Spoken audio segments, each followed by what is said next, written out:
Welcome to Season 4 of the NAC 4 Business Podcast. Before we get into today's conversation, Canada Growth Network. Here's the math. A full CRM, email marketing, funnels, and automations for less than a coffee a day.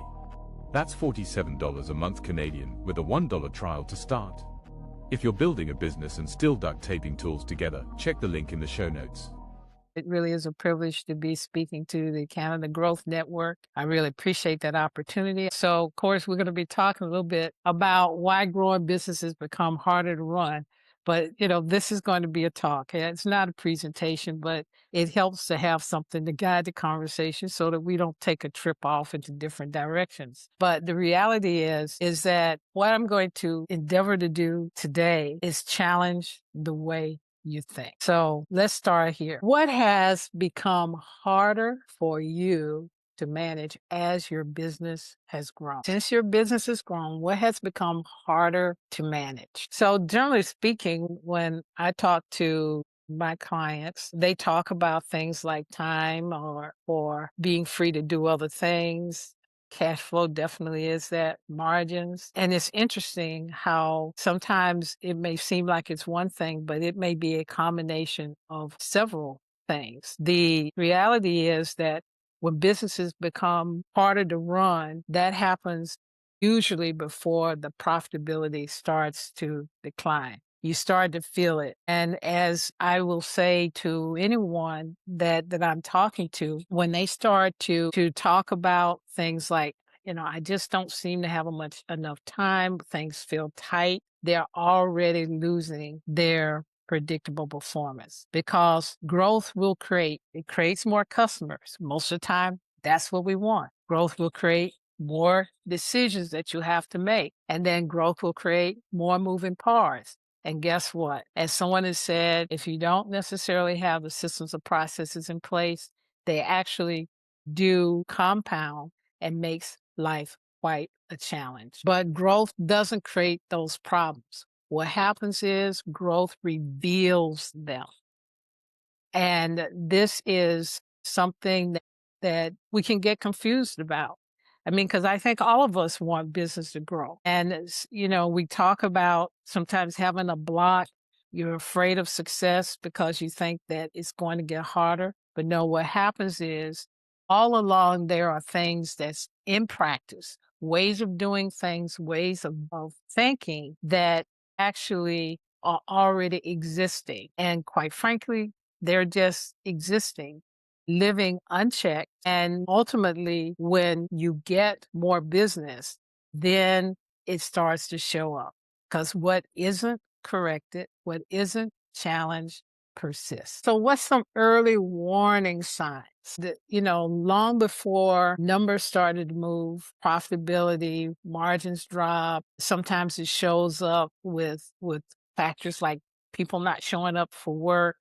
Long before that starts to happen, the system starts signaling. So think about this. If you happen to have a team, the decisions are coming back to the owner. Nothing moves unless it's checked with the owner. Now, when I'm working with someone, I might say to the owner, if you segment your customers, you may have a tier of customers that you're going to deal with. Generally speaking, they're the ones that's contributing significantly to your revenue growth. But at the end of the day, if everything is coming back to the owner, that's a big signal. The other thing is this whole play between revenue and profitability. So revenue is growing. That really feels good. You see these big numbers that's showing up that says, man, our sales team is really moving. We're really closing these sales. And then at the end of the month or whenever you close your books, you find that guess what? Your profitability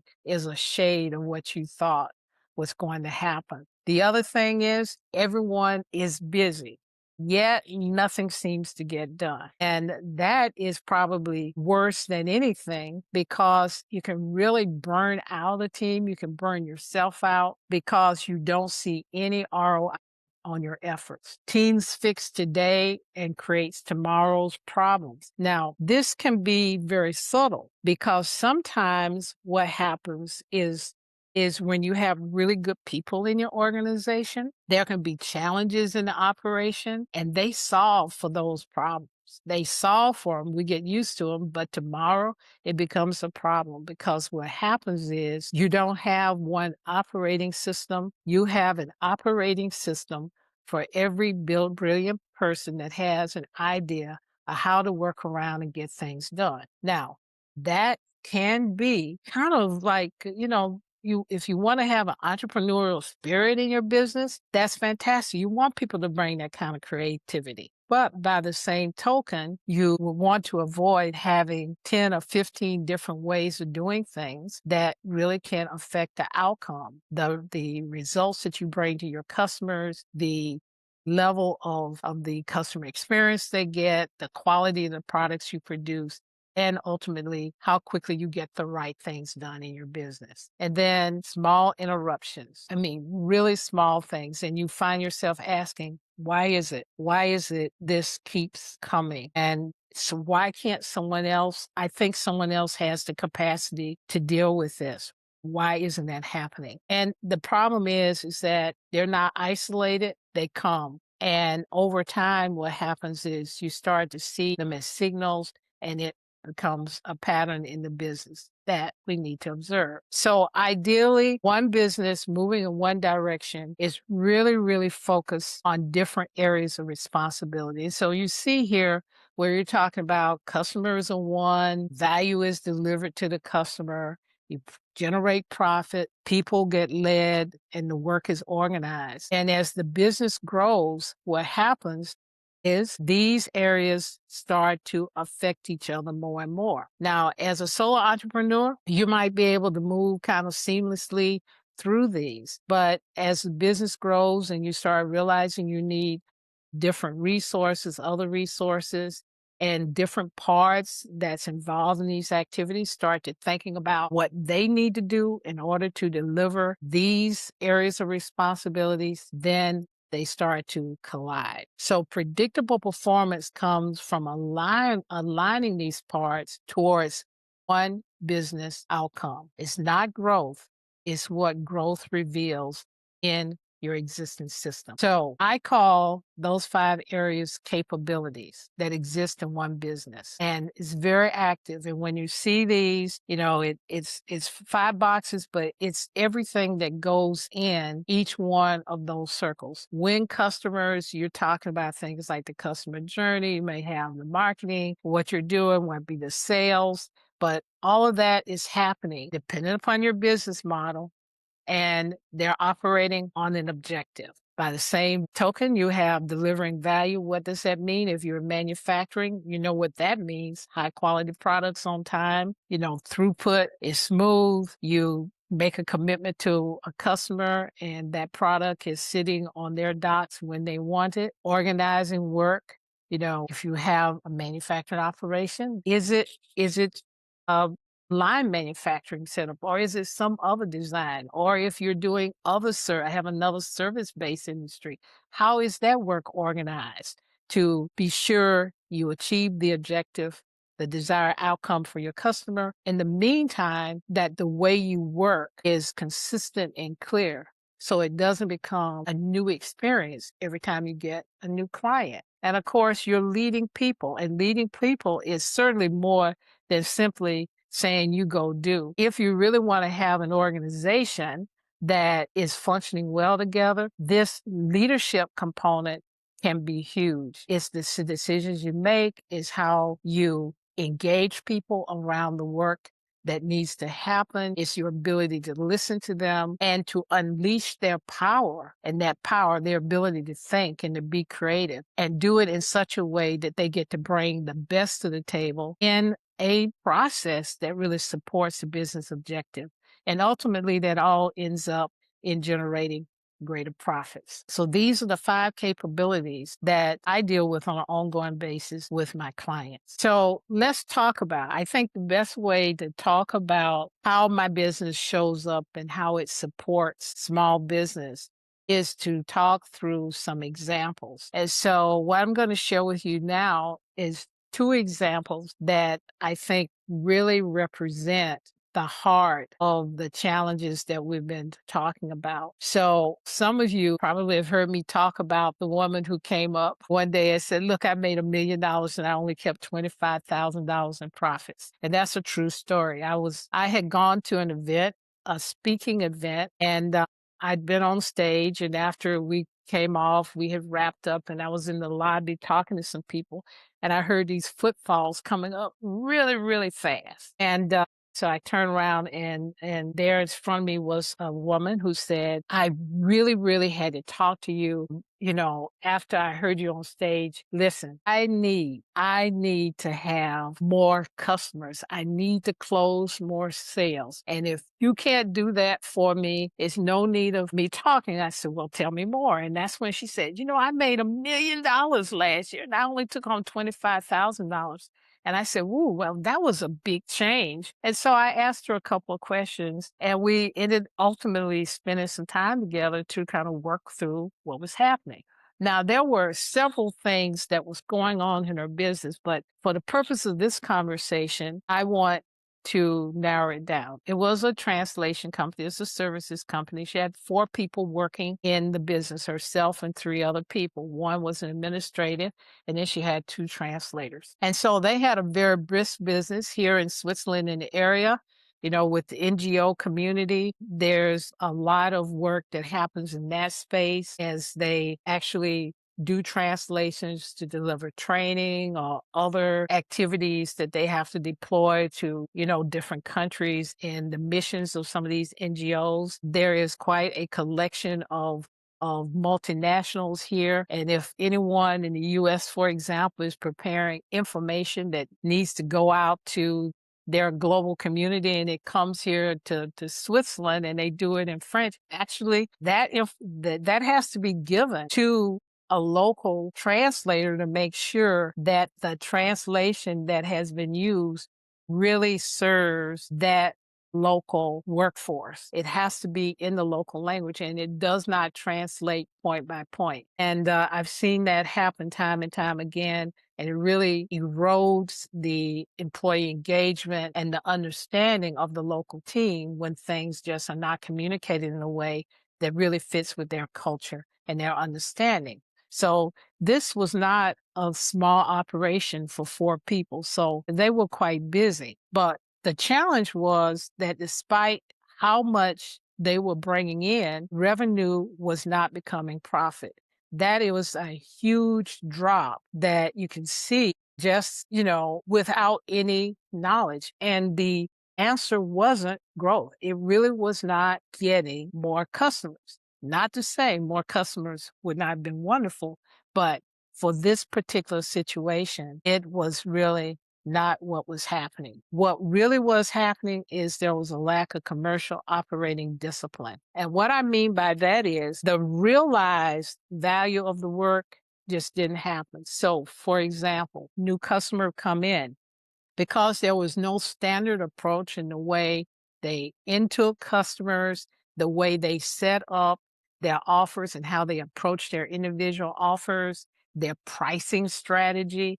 Everything was a new adventure. So someone would come in and they would have a project that needed to be done, and it was going to take 100 to 200 hours. It might be undercharged, or they may have another project that came in and it had scope creep, additional work that was being done beyond the scope of the standard, the standard of the statement of work. And ultimately, they basically was leaving that money on the table. In fact, one project, one that I looked at, they had lost 10K on that one project for out of scope work. Okay. And so sometimes it's missed money. Sometimes it's money that's never earned. But ultimately, when you have ongoing expenses and other things that's dipping into the revenues that you're generating and you're either missing money or losing money, ultimately you end up where this client landed.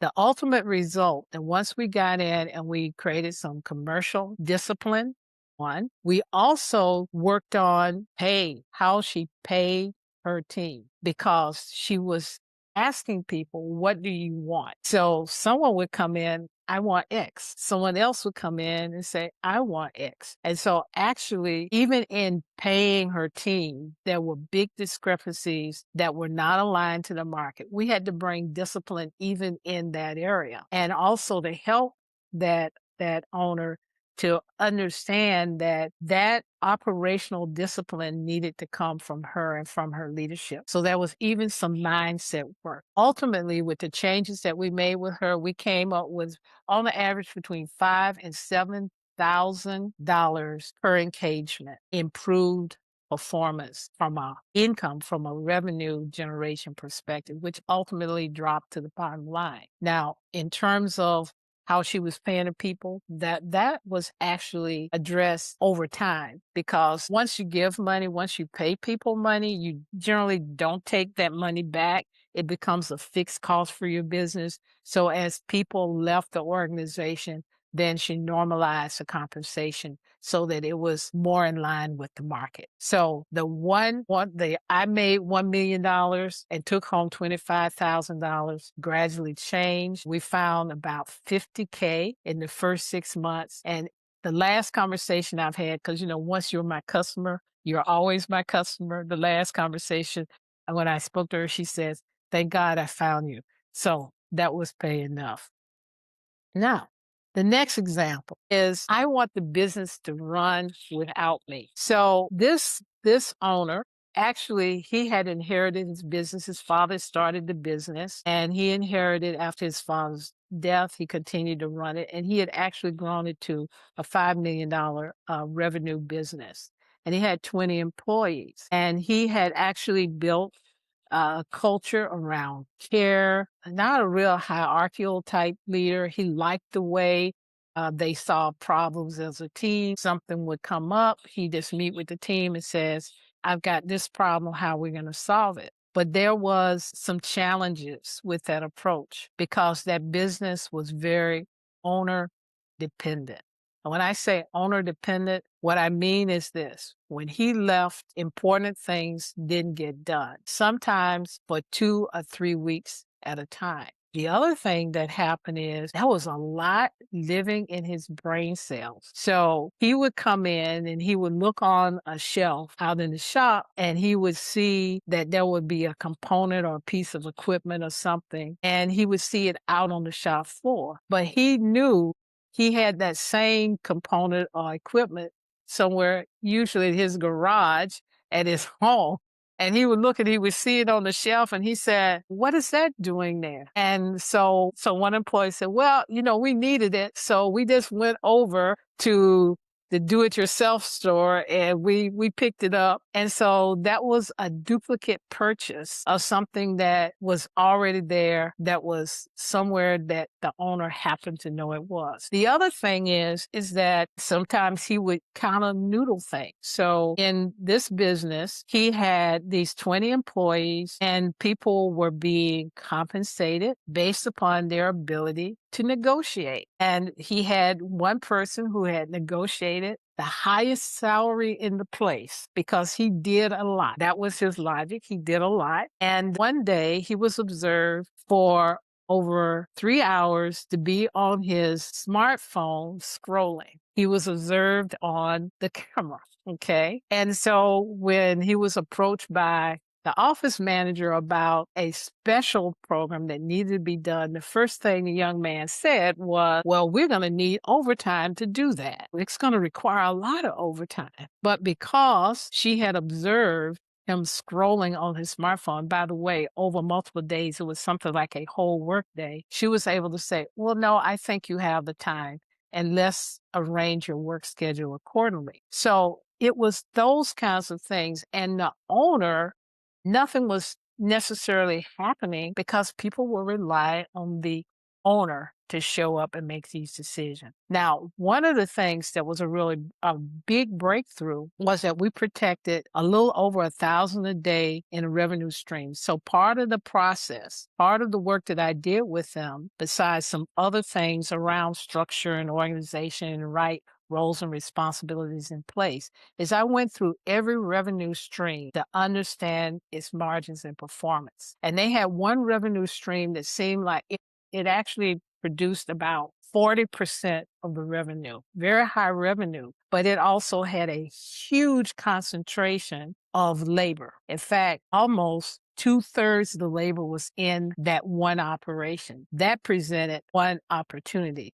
But the real opportunity was this. They had one stream and they had one worker that worked that particular operation. And when he was away on vacation or he was sick, the operation didn't run. His logic was it wasn't a lot of flow that went through, but what they weren't looking at is for that one operator and one operation, it was generating a heck of a margin for the business. It was far more profitable than the one that was producing 40% of the revenue when it run. And when the equipment broke down, it was sick. So it's two things happening. When the person was away, it didn't run. And if equipment broke down, it didn't run. And just on that operation, they lose $1,000 a day. So when we were able to look and see that dynamic, we shut that down. And that tight feeling that that owner was telling me, things just feel a little tight. He was able, without adding anybody, but simply through cross-training another person and having a backup and putting in a preventive maintenance team so that these type of critical components didn't break and the equipment set down, made a huge difference in the performance of that business. The result was that we were able to protect the revenue. The business became more resilient.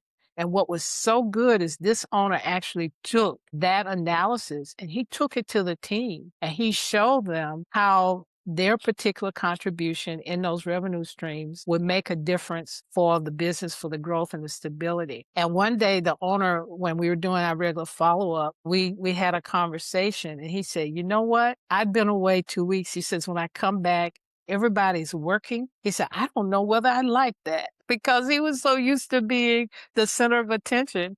And he said, that feels strange. He said, nobody's waiting for me to be there. And so he actually achieved what he wanted to achieve. And he ultimately settled out and he felt good about the outcome. But that also shows how much this owner dependence can be a function of how the owner, him or herself, is thinking. So we have both businesses and they had the same things in common. Owner focused on symptoms, the business revealed the problems, and then small improvements compounded into large results. You notice I didn't talk about everything. We didn't do everything. We didn't try to do everything. We tried to focus on 2 or 3 things that were really going to move the business forward, improve that performance, improve the profitability in incremental amounts that would compound and it would add up to something big. Profit always follows performance and performance always follows capability. Those 5 areas are essential areas for running a successful business. You really want to make sure that that performance in those areas is as high as they can be. And sometimes it's just not enough time for that owner or founder, or even if they have fractional staff, to really get into those details. And that's where someone like me comes in and can help do that for them and actually come in and do the diagnosis and help them prioritize. And then in some cases, actually execute some things to really make a difference in how they're performing. So now, what might what you're doing, your business, be telling you about what's going on? What's making it harder? If you think about what's in your business that your business is trying to tell you every day when you wake up and you're thinking about what's ahead of you, and you're facing with a little bit of dread, just tuck it away. And when you get a moment, think a little bit more about it, because at the end of the day, it's not about the diagnostics. It's not about a framework. It's not about a tool. The whole idea is to help owners and founders and leadership teams to bring the enjoyment back into leading their business. And you bring it back by doing those capabilities well that drive the performance and drive the profitability. And to help owners and founders and leadership teams to do that, I have the Profit Pulse Snapshot, and that's a complementary next step. And it's about continuing the conversation. So if you realize in those moments of reflection that we've had that, yeah, there are some things that's making my business harder to run than it needs to be, the Profit Plus Snapshot can help you, because what it does is you can come with one issue and plug it in to this app, and it'll look at the impact, it'll look at what it would take for you to really address it and give you strategic starting points. And it is a real result that can help you really start seeing your business differently, because it says these are places where you can look. So with that, I'm Fran Strickland. Here on the screen are some QR codes for LinkedIn and for you to download the Profit Pulse Snapshot. And it's my absolute pleasure to be with you. And I hope that you're able to walk away with something that tweaks the way you've been thinking about your business. Thank you. Everything you heard today is for educational purposes only. It's not professional advice. Before you act on anything, talk to a certified expert in your area. Your accountant, your lawyer, someone who knows your situation. We share perspectives. You make the decisions. Want more? Head over to blog.knack4business.com, packed with practical episodes on AI, marketing, leadership, and growth. No fluff, just the good stuff. Subscribe while you're there. Until next time, keep building.